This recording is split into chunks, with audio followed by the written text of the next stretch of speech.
Hey everyone, today I'm going to show you how to change mouse sensitivity in Windows 11. Without any further ado, let's get started. First, turn on your computer and wait for Windows 11 to fully load up. This ensures all system settings are ready and accessible before you make any changes. Just give it a moment to reach the desktop screen.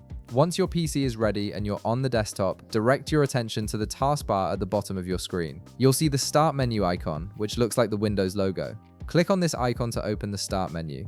This is your gateway to all Windows settings and applications. Now, in the search bar that appears, type in mouse settings. As you type, Windows will automatically search for this option and display it in the results. You'll see mouse settings appear as one of the top suggestions. Click on it to open the mouse settings window. This is where all your mouse-related configurations are managed, including sensitivity, scrolling speed, and button settings. Once the mouse settings window opens, look for the section labeled cursor speed.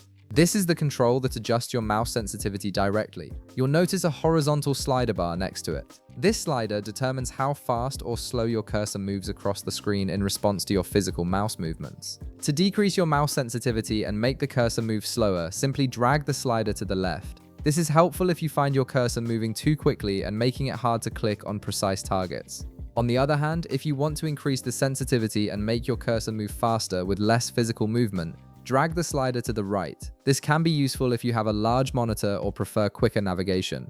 Adjust the slider until you find a speed that feels comfortable for your daily use. You can test it immediately by moving your mouse around the screen and seeing how it responds. The changes take effect instantly, so there's no need to save or restart anything. And that's it. You've successfully adjusted your mouse sensitivity in Windows 11 to match your personal preference. If this video helped you out, be sure to leave a like, subscribe, and I'll see you in the next one.